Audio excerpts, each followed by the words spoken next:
Assalamualaikum warahmatullahi wabarakatuh. My name is Anida Punyasari and I will explain one material I have made before. It's about regular and irregular verb. So let's talk about verb. What the meaning of verb? Do you know what the meaning of verb? Yes, verb is kata kerja in bahasa. In bahasa, verb is kata kerja. So what's wrong with verb? Okay, let's talk about the kinds of verb firstly. The kind of verbs, there are lots of kinds of verb. Ada auxiliary verb, ada linking verb, ada action verb, dan masih banyak lagi. Dan yang akan kita bahas di sini adalah regular and irregular verb. Nah, let's talk about regular verb ya. Apa sih regular verb itu?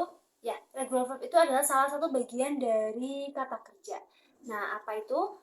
Regular verb adalah kata kerja yang polanya tuh masih bisa diprediksi, ya. Predictable pattern. Ini adalah salah satu ciri-ciri dari regular verb. Bagaimana sih predictable pattern itu?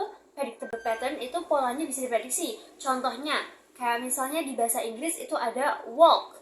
Walk, yang artinya berjalan. Walk. Itu ada 3 form ya. Seperti yang kita tahu ada 3 form verb. Ada verb 1, verb 2, verb 3.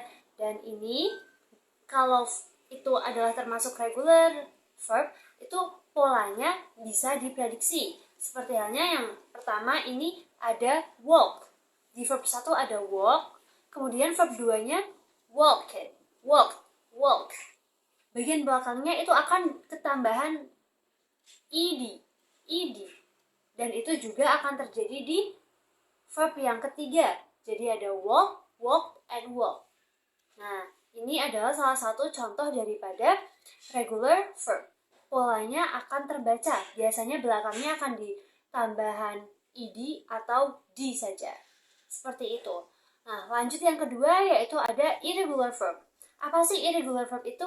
Kalau regular verb itu tadi yang polanya dapat diprediksi, kemudian irregular verb adalah verb yang polanya tidak dapat diprediksi. Jadi, kalau yang belakangnya bukan D atau ED, itu bisa disebut dengan irregular verb. Contohnya apa? Contohnya swim. Swim, berenang. Berenang, ya. Pada verb 1, berenang itu bahasa Inggrisnya adalah swim. Kemudian, jika dia berubah bentuk menjadi verb 2, dia bukan menjadi swimmed atau swim yang belakangnya dikasih ED, tapi akan berubah menjadi swam. Pakai A. Yang tadinya swim, jadi swam.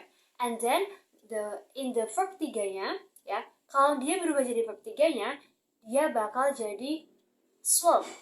Pakai U, swam. Jadi bukan termasuk regular verb karena patternnya ini tidak dapat diprediksi atau berbeda-beda. Ada swim, swam, swam, ya. Swim, swam, swam. Nah, itu yang disebut dengan irregular verb. Nah, untuk penggunaannya ini tergantung pada penempatan verb tersebut dalam suatu kalimat ya. Kalau misalnya kalimat ini adalah kalimat present tense, itu akan menggunakan verb 1. Kalau misalnya kalimat ini akan menjadi past tense, maka verb yang digunakan adalah verb 2. Dan kalau misalnya kalimatnya berbentuk past participle, itu akan menggunakan verb yang bentuk ketiga.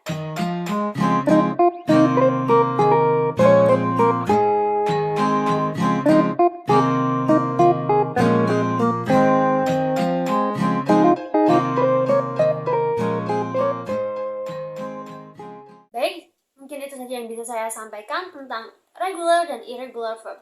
Okay, thank you very much for watching and see you. Assalamualaikum warahmatullahi wabarakatuh.